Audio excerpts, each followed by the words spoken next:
Séance de rattrapage, un podcast proposé par le Pays Charolais-Brionnais. Bonjour, je suis Marie. Bienvenue dans ce podcast dans lequel Aurélien et Thomas vous parlent des missions du Pays d'art et d'histoire. Mais au fait, c'est quoi le Pays d'art et d'histoire ?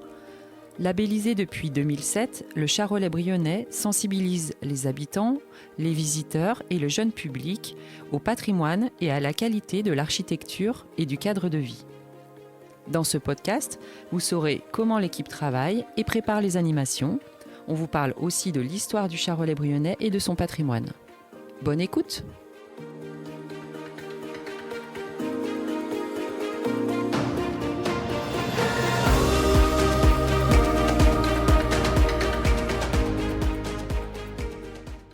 Bienvenue dans ce deuxième épisode de notre podcast. Aujourd'hui, nous abordons la séance de rattrapage.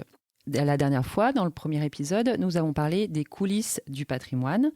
Cette fois, la séance de rattrapage revient sur des dates, des visites qui ont déjà eu lieu, mais que vous avez peut-être manqué. Aurélien et Thomas donc, seront là pour vous parler de ce qui s'est passé lors de ces visites et de vous replonger dans le moment de l'animation. La séance de rattrapage d'aujourd'hui concerne un apéro-conférence sur les visites royales à Bourbon-Lancy. Cette année, 6 apéro-conférences auront lieu à la Maison Verneuil à Paray-le-Monial. Les visites royales à Bourbon-Lancy ont eu lieu le 27 février et étaient animées par Aurélien, qui nous a expliqué les visites d'Henri III et de Louise de Lorraine au terme de Bourbon-Lancy dans la seconde moitié du XVIe siècle. Juste avant de partir en visite royale à Bourbon-Lancy, est-ce que Thomas, tu peux nous expliquer le cycle d'apéro-conférences qui vont être organisées cette année ?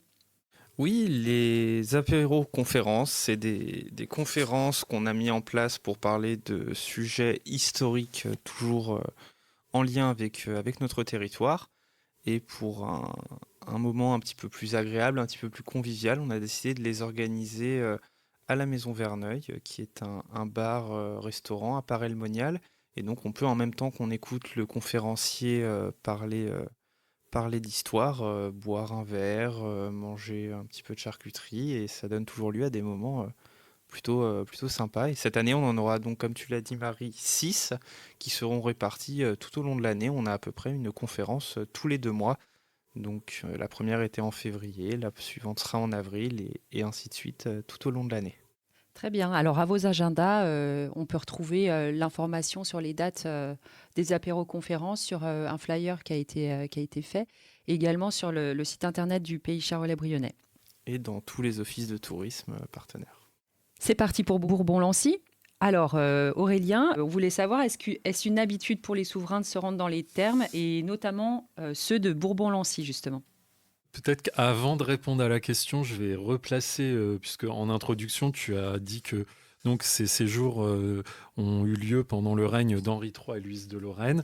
Donc, simplement replacer les deux personnages. Henri III a été roi de France de 1574 à 1589 et il est monté sur le trône donc, à la mort de son frère aîné Charles IX. Il est l'un des fils d'Henri II et Catherine de Médicis. À la mort de Henri II, 3 de ses fils se sont succédés sur le trône, François II, Charles IX et donc Henri III, qui va être le roi qui va clore en fait le règne de la dynastie des Valois. L'année de son accession au trône est dans le même temps que les festivités de son sacre.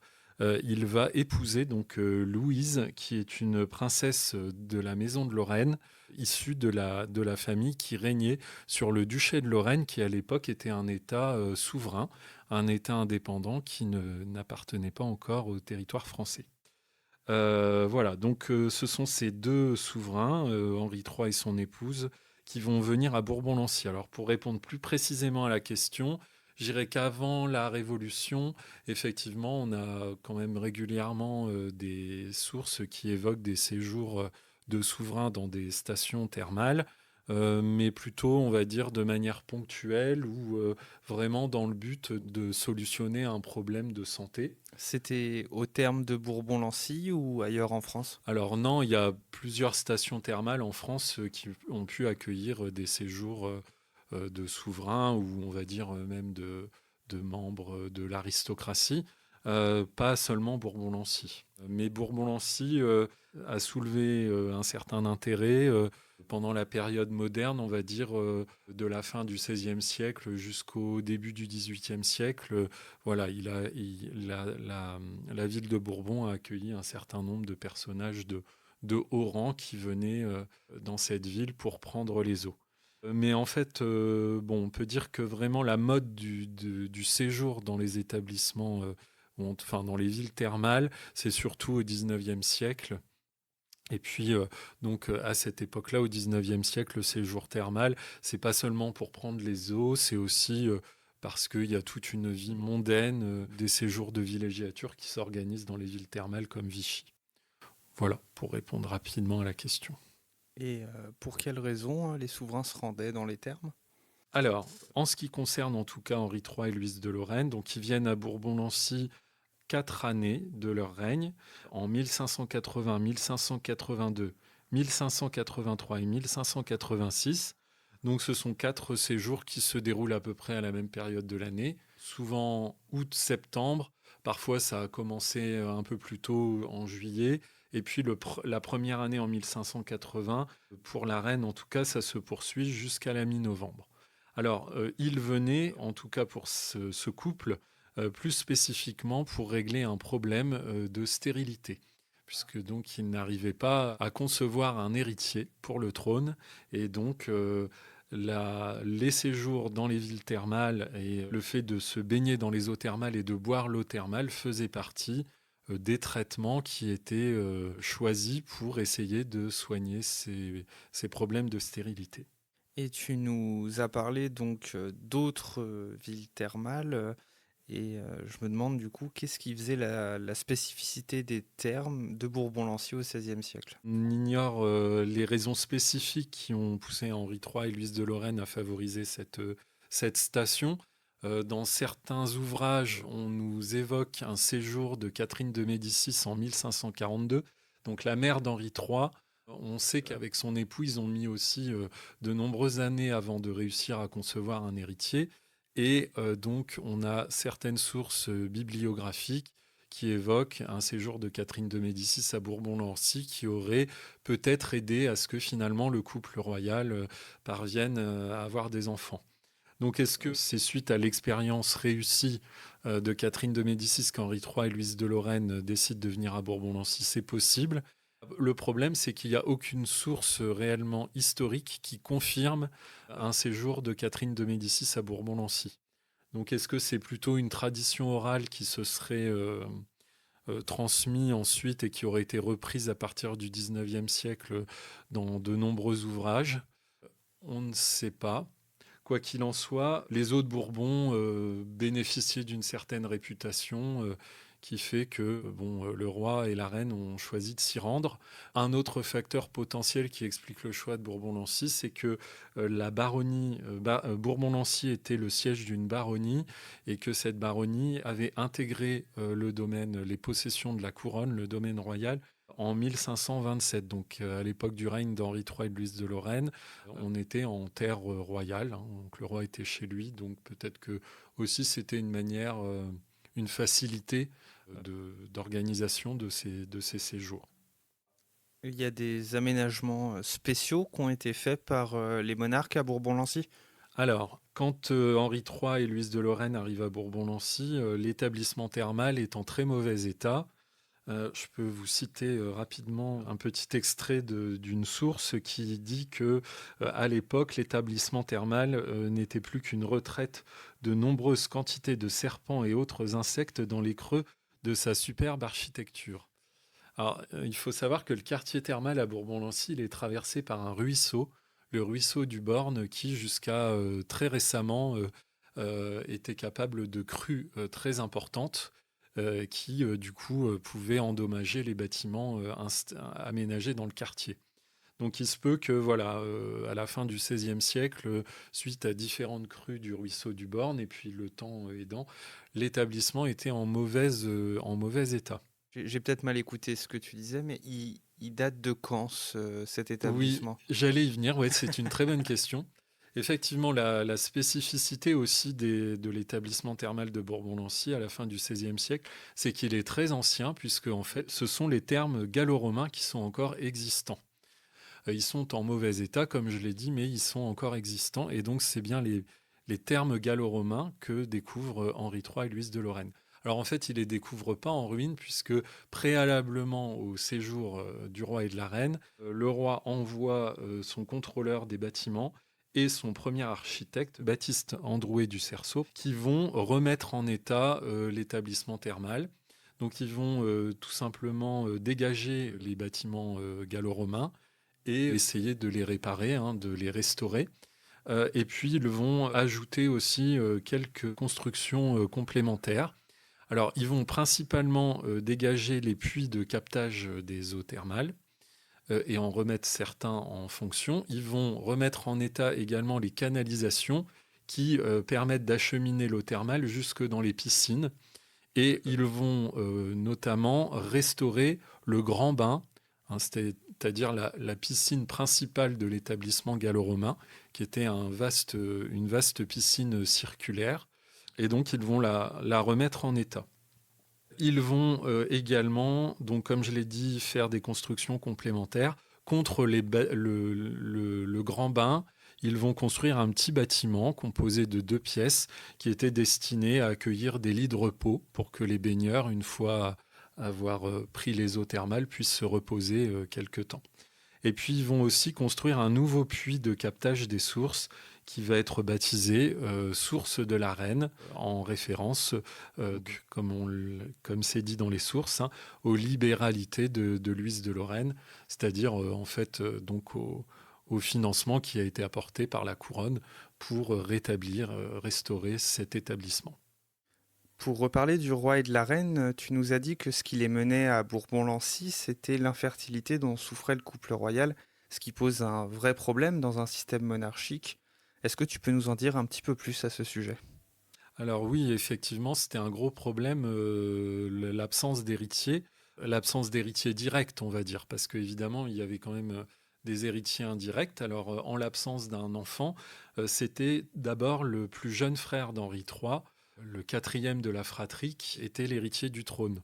Et on va dire que c'était un personnage un peu ambitieux, un peu turbulent, et qu'il a créé au début du règne de son frère quelques difficultés dans l'espoir peut-être de prendre le pouvoir à la place de son frère aîné. Mais surtout, les plus grosses difficultés sont intervenues à la fin du règne. Effectivement, donc ce fameux petit frère va malheureusement décéder à l'âge de 29 ans, prématurément.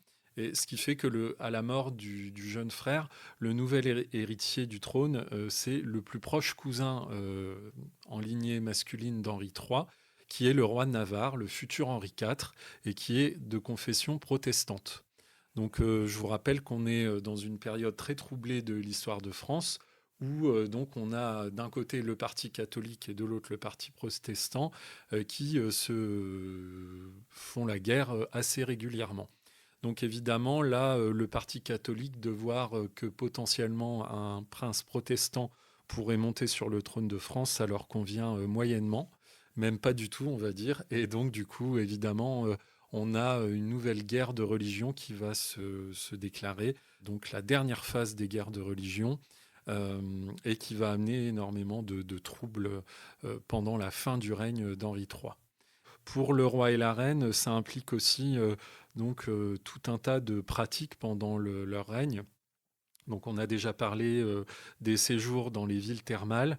Ils vont également séjourner à Pougue-les-Eaux et ils iront également à la frontière du royaume de France à Charleville-Mézières pour boire aussi les eaux de Spa, qui était une station thermale qui se trouvait à l'époque dans les Pays-Bas espagnols. Donc on leur amenait l'eau de Spa jusqu'à la frontière du royaume pour qu'ils puissent boire cette eau thermale. Ville thermale qui est toujours connue aujourd'hui, si je m'abuse. Tout à fait, oui. Ils ont également dû faire beaucoup de pèlerinages, parce que donc il y avait aussi derrière les pèlerinages l'idée un peu de faire pénitence, de s'attirer en fait la grâce divine, on va dire la compassion divine pour que du coup Dieu leur accorde enfin d'avoir un héritier. Et ils ont fait plusieurs pèlerinages en direction de Notre-Dame de Chartres et aussi de Notre-Dame de Cléry.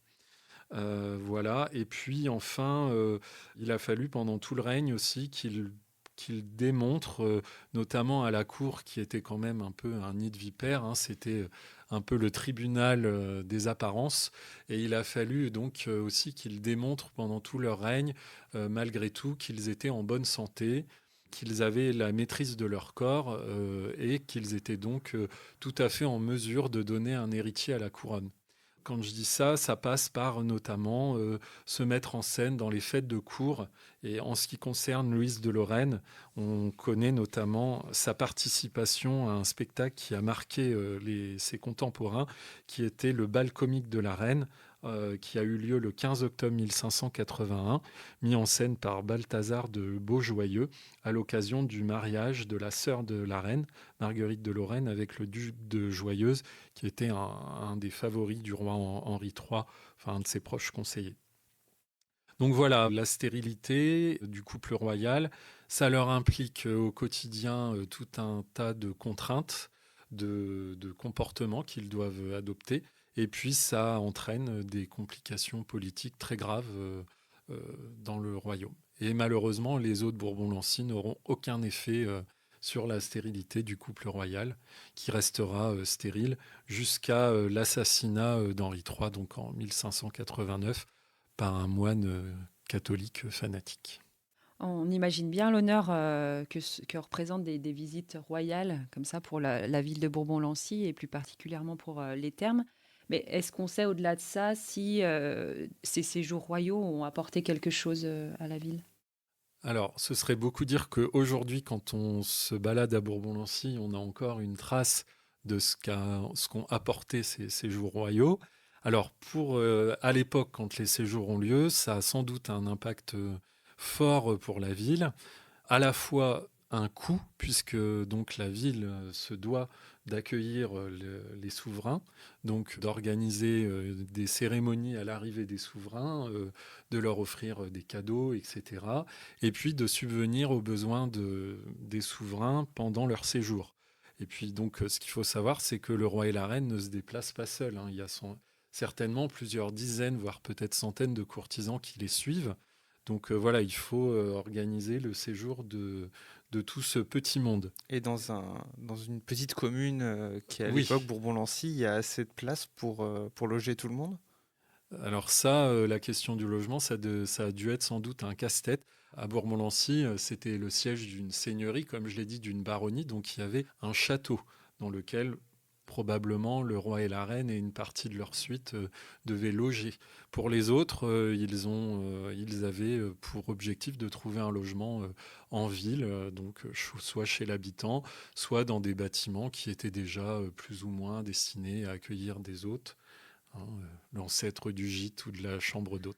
On a notamment la célèbre maison de bois qui existe encore, hein, qui date de la fin du XVe siècle, qui se trouve encore dans le cœur historique de Bourbon-Lancy, qui a dû accueillir une partie des hôtes qui accompagnaient, de la suite qui accompagnait le roi et la reine. Et ça représente pour la ville de Bourbon aussi certainement une opportunité économique, notamment pour les marchands de la ville qui voient affluer tout un tas de nouveaux clients pendant en plus des périodes assez longues, puisque les séjours durent à peu près 2 mois. Donc, ce qui est important à dire pour finir, c'est que grâce à ces séjours royaux de Henri III et Louise de Lorraine à la fin du XVIe siècle, l'établissement thermal et le château sont remis en état, ils sont restaurés. Malheureusement, ce patrimoine n'est pas parvenu jusqu'à nous. Le château a été démantelé à la fin du XVIIIe siècle, hein. Il a servi de carrière de pierre et l'établissement thermal gallo-romain a fini par disparaître entièrement suite à des crues importantes du ruisseau du Borne. Mais néanmoins, pendant 2 siècles et demi, ils ont été réhabilités, restaurés, et ce qui fait que pendant ces 2 siècles et demi, on a beaucoup de sources et de documents qui évoquent ces bâtiments et qui font qu'encore aujourd'hui, on a une documentation assez importante qui nous permette de connaître ce patrimoine disparu. Eh bien, merci beaucoup Aurélien pour toutes ces informations. sur les visites royales à Bourbon-Lancy. Merci Merci Aurélien. et à bientôt. Depuis l'enregistrement de ce podcast, un nouvel apéro-conférence a eu lieu le jeudi 24 avril sur le thème du château de Mazoncle. Le prochain apéro-conférence aura lieu le jeudi 19 juin à 18h à la Maison Verneuil à Paray-le-Monial sur le thème « Vive les vacances, histoire du tourisme du XVIIIe siècle à nos jours ». Si vous avez aimé ce podcast, n'hésitez pas à nous laisser des commentaires. Merci beaucoup, au revoir.